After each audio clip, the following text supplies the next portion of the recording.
was living at home and I had more money than Claire because she was on her own. So I bought her a pair of ballerina shoes.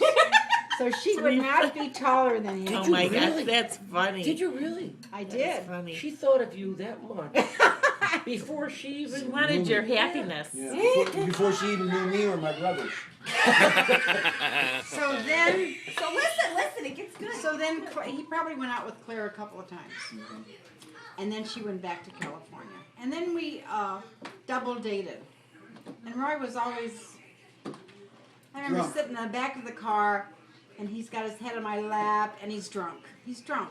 And Bill and his friend who came to visit him, 21 years old and she was 28, she came from Pennsylvania to be with him.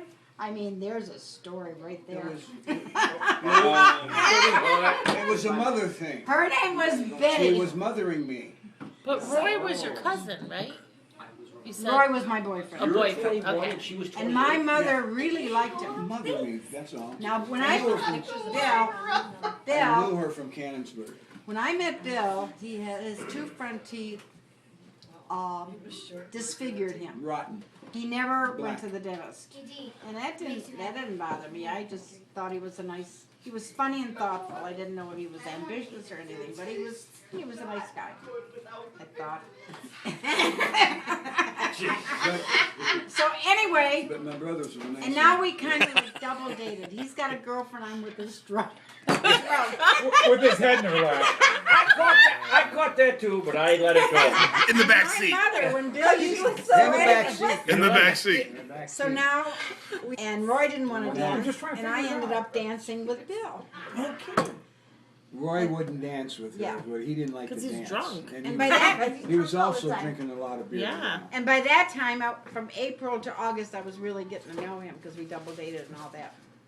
Oh, and one time we went to a picnic, and Bill had Mary Ann, who probably is weighed the about part that I 95 know. pounds. Share. Mary Ann probably weighed about 95 pounds. She come out with a brown paper bag, and I says, "Is that the lunch?" And she says, "Yeah." And I says, "We're going to Point Pelee at the beach for the day." And she got a little brown paper bag there. And I got to tell this because it's better. All right, it's all right. So Yeah, oh, yeah. we get to go to pick her up. You know, Roy come over and pick me up, and then we drove over to get Tiger. You remember they had these 7-Up aluminum coolers? She comes out of the house with this 7-Up galvanized cooler. Yes, with the big. Oh yeah, those big are nice. wide- She big- knew with how the to cook. The big buckle, Oh, yeah. 2 And handles. so- Oh yeah. Put it in a trunk and away we go. We got out to Point Pelee. But put I'm down not the with you. blankets. Yeah, she's with Roy. She's with Roy. Roy's in the front seat driving. He's in the front seat. I'm in the back seat with Mary Ann. We get to And the Point peanut butter Pelee. seat. We put the blankets down. We go in the water a little bit. We come back out, and then we say, "Let's eat." So I look at her, and she opens up that cooler, you know, and Tablecloth. she's laying out the food, and she's got, I don't know, what you have, pork chops there? Yeah, Oh, no, city fried chicken. chicken. No, She got all this stuff laying out over there, and I'm Cold fried looking at chicken. that. Watermelon. And then what? Watermelon was in the cooler, you know, and so on. So Mary Ann, we put a towel down, no blanket, you know, just a towel. And then she opens up, she buys a brown paper bag out, and she opens it up, and she says, "Here." And she had 2 sandwiches in it, 2 peanut butter and jelly sandwiches out at the picnic area. Oh my God. That I'm was serious. sitting, I'm eating the sandwich. Thank you, Mary Ann. Tiger says to me, "Bill, would you like to have some?" My eye, yeah. It was like a man never ate before in his Right. whole life. And I went over there, and I don't know, city chicken or chicken, whatever it was. I don't know what it was. Chicken. She had potato salad, okay. And then I don't know what else she had besides chicken, beans. I don't know. She had. 1953. I was going to say, She had everything. they're there, yeah. remembering the meal. Yeah. Eddie came to visit us. Daddy was working afternoon, so I went out with Eddie. I don't even know where we went.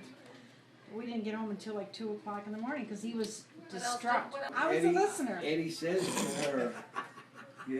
to her while they're out, "It's a good thing you're my brother's wife. Ah. It's a good thing you're my brother's wife." He told Eddie. Back to Eddie. What did I Eddie told that. you forgot about that, Bill. Eddie told that to Bill. I did not say that. Yes, He wanted her to listen to more. right. listening. Come up to me and she says, Butch, how you doing? She says, you haven't called me up in a long time. I says, do you know why? I said, I don't know what happened. I said, I had your address in my pocket and I got washed in the thing. And I said, I didn't have your name and your phone number. I had your name and phone number on it. And I says, she says, you don't remember me, Dorothy? And I says, yes, I said, I remember you. And she says, okay. And then she started telling me where we met, you know, and so on and so on. And I used to take the girls out and buy them a drink. I'm like, oh, boy, I'm telling you, that was nice. Hey, Except one time, how can about you this define one? that boy? You skipped over that part. How about this one? This was a beauty. One time I'm out there, we're sitting at the bar, Slappy and I are out there at the bar, and we were dancing. Not Slappy and I, but I mean, Yeah. and that's why I had to wait until he came home to see if we were going to run around together. So anyhow, with that, I'm sitting there, and a girl comes up to me and smacks me across the face, and she says, Butch, if you ever stand me up again, she says, so help me, I'm going to get after you. And I says, oh, and she saw I was Butch. She smacked me in the face because I stood her up. Made a date with her and didn't go, and I'm getting blamed for it. Wow. But that was okay because I met probably about 3 or 4 girls because of him. The look-alike thing at the various bars around town. Uncle Bill, what is Slappy's real name? Charles. Okay, because Terry's laughing every time you say Slappy. Charles. Yeah, actually, his name was Slap Happy. Everybody had nicknames back then. Okay. Guess what mine was? Little Butch. We had Buttercup. We had Camel. We had Hambone. We had Slappy. And Doughboy. And then me, Little Butch. And these were just, everybody had nicknames back home, you know. And Slappy got the nickname because he was funny. Okay. All right, the two of us got together. Like knee slap. Right. The two of us got together, and I mean, we had some great time because I was funny. We make each other laugh, and we actually tried to start up a comedy team one time up in Detroit. Get it out. Oh yeah, we had a guy write up a skit for us, but it was but it was tough because what he did, he wrote us up a pantomime skit. And one of the hardest things to do, we found out later, was to take and get comedy out of a pantomime. You had to really be a good actor. Or here we are, we're 2 cut-ups, you know. And what we thought we would get started with, you know, like Dean Martin was a straight guy, Jerry Lewis was a funny guy, you know, Bud Abbott and Lou Costello, straight guy, funny guy, you know. We thought we would both be funny guys. We had a double comedian thing going here is what our plans were. We had no experience whatsoever, you know. And I think we paid $150 for the script. That's what we did. We scraped up $75 a piece. And that was what year? yeah, it was because we were married. Tiger and I were married. Yeah. I thought you were slapping your man. We were going to get married until she come along. I had a job back home. Slap and I was driving a wholesale produce truck. He drove the big one, went into Pittsburgh and picked up the produce, brought it home, and I had the little panel truck. So he got the big money. He got $30 a week, and I got $25. Okay, but we worked. We worked 9 hours a day, 6 days a week. That's 54 hours we worked for $25. He got $30. You know, and so anyhow, with that, and then.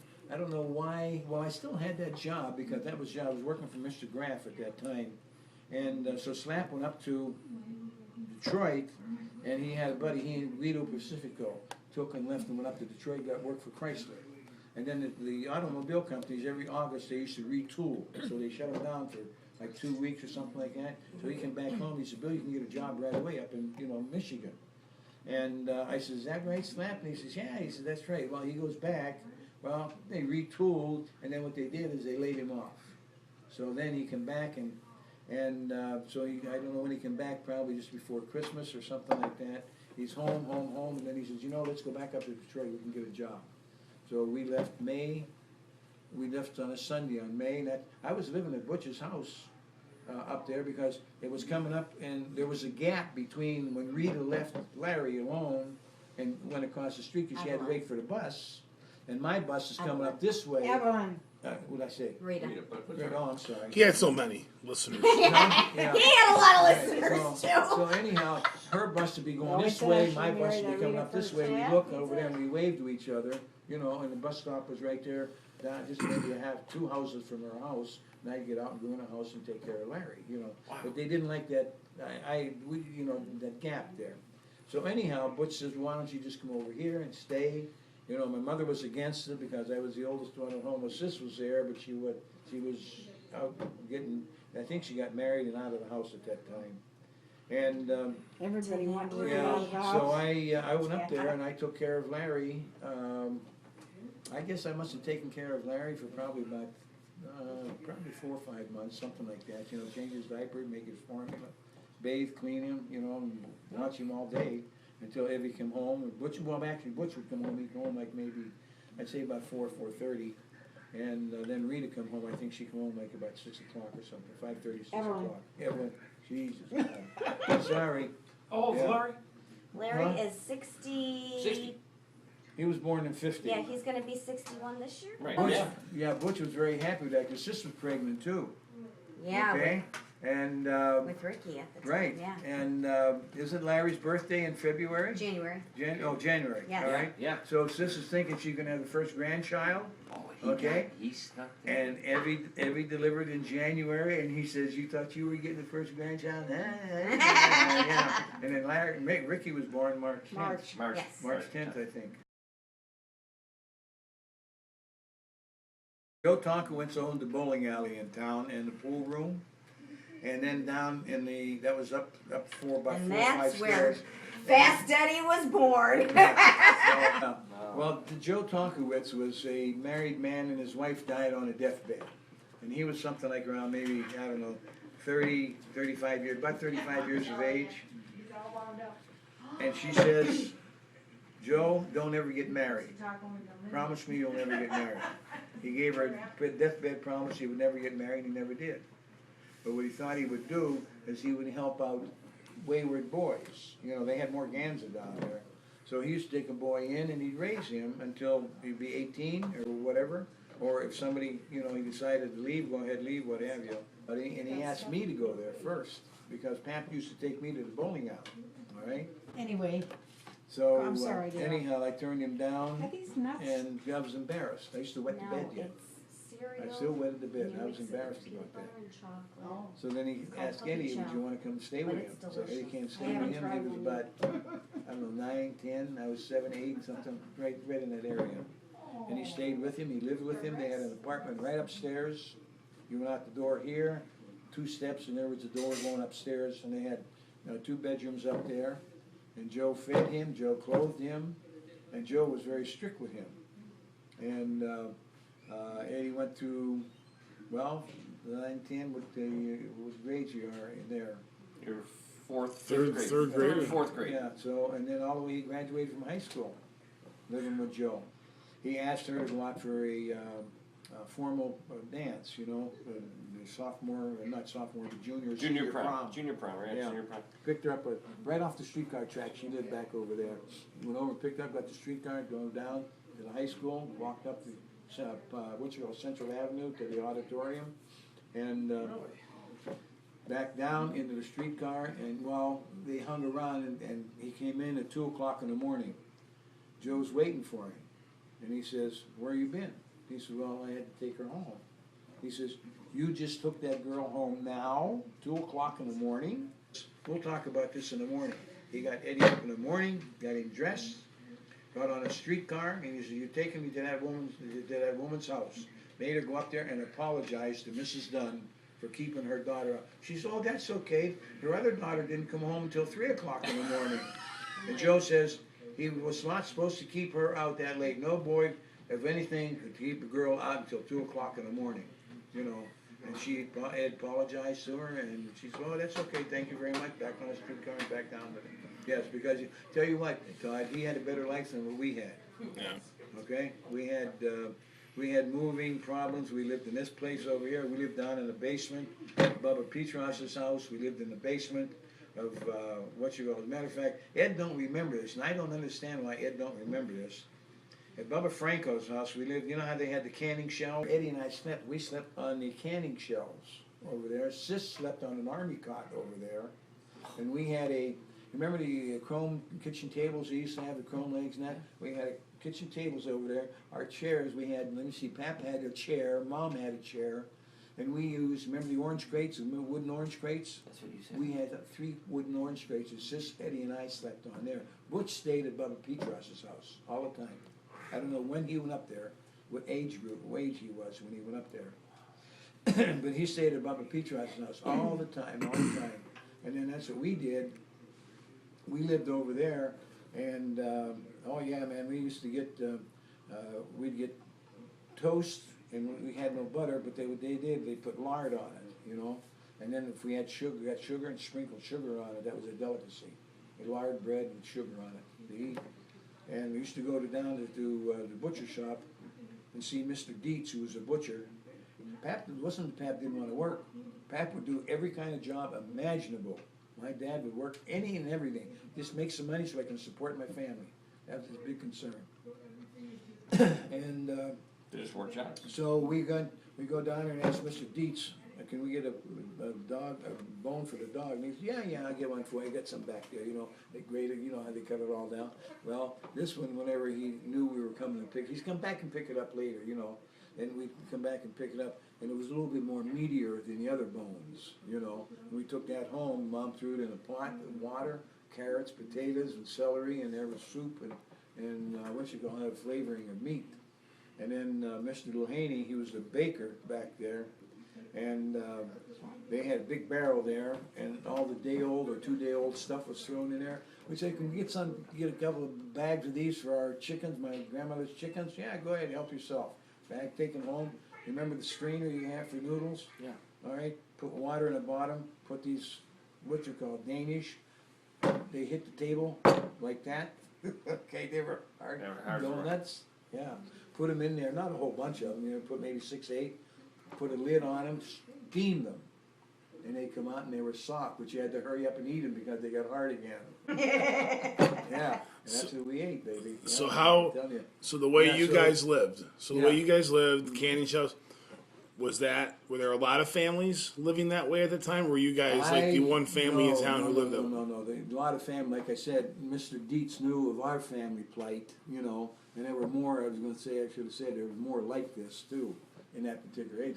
Mom and Dad went through the Depression with 4 kids. You know, the Depression was 29 to, I guess they figured the Depression kind of was over like 35, 36. Yeah. And so they 4 kids that they went through a Depression with. And I mean, you think this is bad now, it's 207, 208, with these millions of people laid off? Oh, Jesus. That was nothing. You couldn't get a job to save your soul. Yeah. And like I said, Dad would do any kind of work, whatever it would take. I mean, he learned how to plaster, he learned how to paint, he learned how to wallpaper.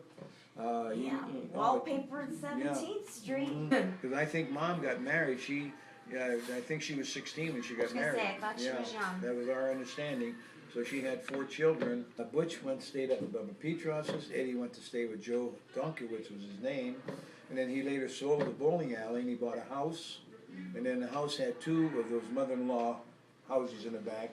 1 bedroom, kitchen, and living room. Back. And when he got married, he gave him one of those houses to live in.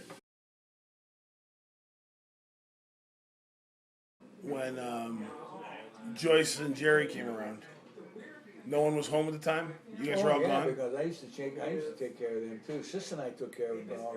Well, Sis actually took care of Jerry more so.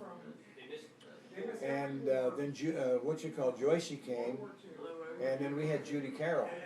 Now Judy Carroll was my baby. Yeah. And you guys were all at home. At the time, yeah, up on Pitt Street. Yes, that's where they were born, up on Pitt Street. All 3 of them were born up on there. And then we moved down on Pike Street at the Eckhart Building. And that's when I took care of Judy Carroll the most, because Sis got married then. Yeah. All right? And but it was boom, and I can remember waking up in the morning hearing a baby crying. I go, where did we get a baby? Where did we get a baby? I was around 13 years of age because I was a baby. No, wait a minute, let me think. There was a baby that was born breech birth, John Thomas, and I was 8 years old when he was born. We can't, to this day, we can't find Judy Carroll's grave. Yeah.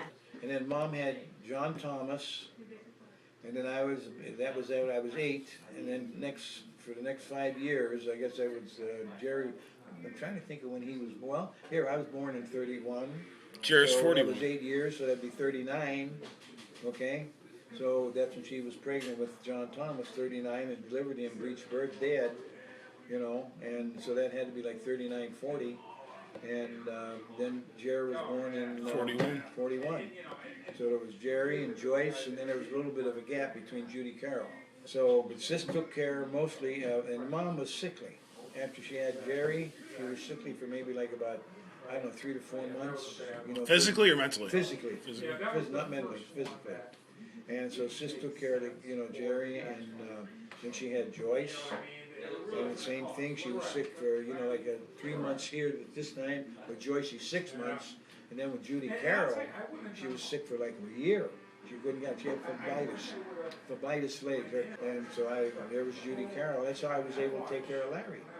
Because I took care of Judy Carroll. I bathed her, I washed her, made her formula, and I used to wrap her up in that little cotton blanket, wrap her all up real nice and deliver her to Mom laying in bed, and Mom would sit up and hold her baby, And what was Pap doing during all this? Working. Yeah, he was working down Cyanamide Chemical Plant. Yeah, he got a job down there, and boy, we were living high on the hog then. Oh yeah, he was making good money. Yeah, and then I got a job working for Kroger's, and the money all come in, put on the table right there, payday. Money put down right there. Didn't even you open up that envelope, you're in trouble, baby. Yeah, because that envelope had to be sealed. Yeah, that money was put right down there on the table. I worked for Kroger's 40 hours a week. And I don't know how much money I made. I probably made something. Let's just say I come home maybe for something like around $45, $50. Okay. My allowance for working was $2. $2 out of that envelope is what I got. And I had a girlfriend. I took her out to the movie. Was 35 cents. I had enough to go to the show. The movie was 35 cents. That was 70 cents. And then we went out after that. And there was a sweet shop there, and we go over there and we have either a banana split or a sundae, and I went my $2, and that was it. That's so true. But you want to know something with the hard life that we had and all that? I wouldn't give it up for the world. I like my roots, and I think that it made me a better person because of it. I think you become much more I can sit appreciative down of and what you cry. have later. Sure. Yeah, and this is why I'm so proud of what like we have right now. I mean, we got a condo down in Florida on the golf course. Never thinking about having a home in Florida. Even with Butch. Butch, how can you afford a home in Florida? Well, I said, you must make an awful lot of money on washer and dryer business. And so. But yeah, what we have today, I just so humble and so grateful. A little boy from coal mining town, Pennsylvania, and just to have all this stuff. You ought to see Tiger and I when we sit there. We come into the gate. We have the gates that open up and hits a sticker. And we sit there and we look at it. The gates are opening up. We look at each other and say, "Can you believe we live here?" Yeah. We get up in the morning. We look out to Lanai at the golf course out there, and we pinch each other. Yeah, it's real, honey. It's real. Yeah, honest to Pete. Yeah, so, but I mean, coming from where I came from, with not having a job, and then wanting to better myself, and then when I got up to Michigan, oh, Jesus, I bought my first car, 53 Mercury. Oh, unbelievable. Yeah, I think there's something definitely different about your generation that probably is not going to happen again. I don't think so. Yeah. There's just something about that coming out of the Depression, the World War II, Yeah. and then the economic boom. You have to figure the person, and if the circumstances are there, are they strong enough? Will they prevail to be able to do the things that are required at that particular time? Now, maybe with the upbringing that we had, that made Sis stronger to take care of the kids, because maybe if we had a nice, easy life, then maybe the same thing would prevail here, But because we had such a hard life, then things just, if it was hard to do, you did it. It didn't make any difference. It was not, should I do it, or should I do it, or I can, or I can't. You did it. That's it, Okay? But you see us. Mm-hmm. Do you look at us and say, there ain't no way you'd have succeeded in my life. In your life? You see us, you Yeah. know, us 40-something nice suburban kids, and we all had 3 cars in the driveway and whatever. And you like look and let. There's no way that you would have come through Canonsburg the way we came through. Well, I know I wouldn't have had 3 cars. No, I just think that you muscle up to it is what it amounts to. You got to do what you got to do to get it done, because it was a matter of survival at that time. There was nothing with you to a matter of survival. You were surviving all along, you know, and like I said, and I don't want to take and shoot cabbage, but I mean sleeping on canning shelves for a bed. And then I remember Bubba Franco, she finally got enough flour sacks that she got 4 of them to sew together to make a mattress, you know, for a mattress for Eddie and I to sleep on, and it was filled up with either hay or chicken feathers. So on that point, let's contrast it. Yeah. 70 years ago, you're sleeping on flour sacks and canning shelves. Yeah. Fast forward 70 years, and one of your offspring is asking for fresh sheets to sleep on. Right. Yes. Did you put fresh sheets on my bed? What a transition period. Yeah. Yeah. I prefer to sleep on clean sheets. Right. Fresh sheets. Fresh. And you know what? They were clean. We were glad that we had some place to sleep. Right. We were glad we had some place to sleep. And I mean, now, we slept down in that basement. Mom and Dad slept up on the floor in the living room because there was no room, because his brother, Uncle Andy, slept over there. He slept on like a futon in the dining room. And Aunt Margaret and Uncle Johnny lived upstairs, and they had the, like Aunt Margaret and Uncle Mike. They lived Upstairs with is, yeah. well, Aunt Margaret and Uncle John lived up in Bubba Franco, so there was actually them, and there was Marion and Andy that was living at home, and so Aunt Margaret and her husband was upstairs, and Aunt Marion and Uncle Andy lived there, and in comes Pap, you know, On Grandpa's side, Marion. with 3 kids, and him, and so there was 5 more in that family and that house, yeah. So what made that family so well off to be able to support that? Because we crammed into an area. How many people sleep in the basements today? How many people would sleep in the basements today? One Uncle John and Aunt Margaret, one family. Uncle Andy and Aunt Mary and another piece of the family. Bubba Franco and Zeta Franco. So, and then you actually had like 3 families living in this one house. You know. Sodager? Isaac's, yeah. Isaac's? We made everything. We made sandwiches for lunch. How were the girly girls? I tried it, but it didn't work. they still went to me. I had a hard time. I quit dating girls from Canonsburg in my senior year in high school. Did you ever hear Eddie and I asked 11 girls to go to the senior prom, and they all turned us down? 11 girls turned us down for the senior prom. I mean, fabulous. So I quit dating a girl from Canonsburg. They weren't, at that rate, they weren't good enough for me. Yeah.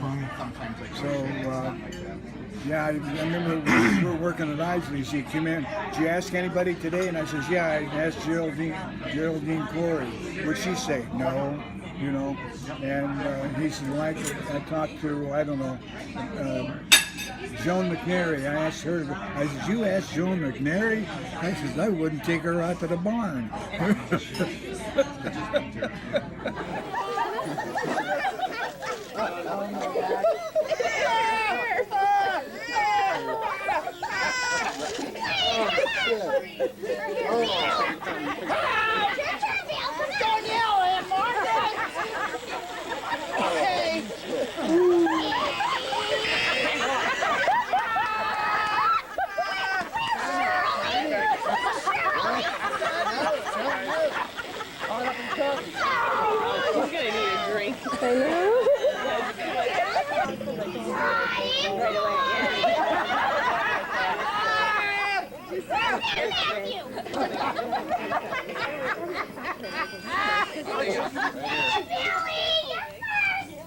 take two.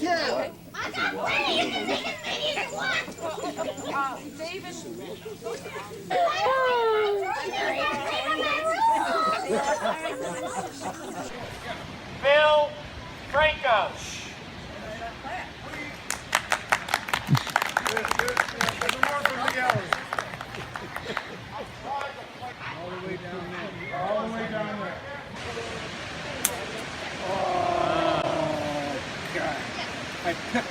Right now, at this particular time, I'm a little rusty. No, as a matter of fact, I'm also a lot green. Greeny in the fact that I'm a greenhorn. And but I'm going to continue on until I achieve the goal that I'm after, and that's to be a ding dong golfer. Very 5, anything, 6.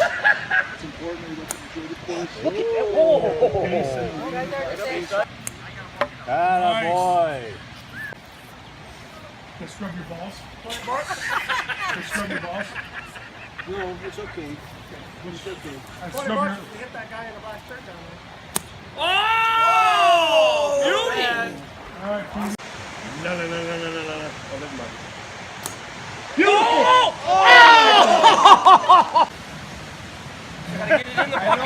I know this is uncouth, but you as a spectator, you as the rules, me as a golfer.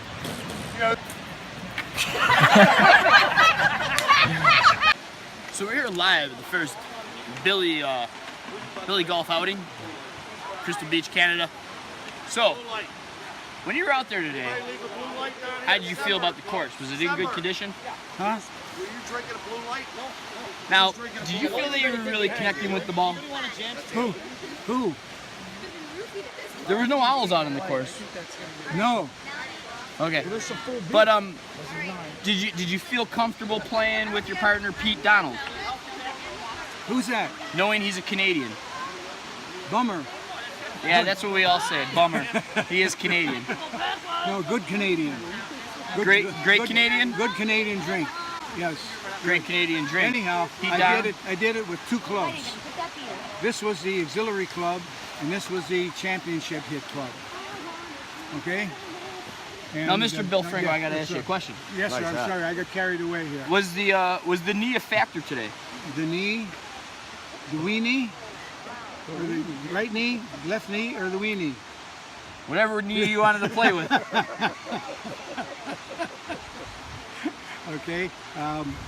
Anyhow, the choice, I guess, would be mine, and I can blame it on the left knee. The left knee. Left knee. He blames it on the left knee, but his weenie played well. Right. Back to you, Todd.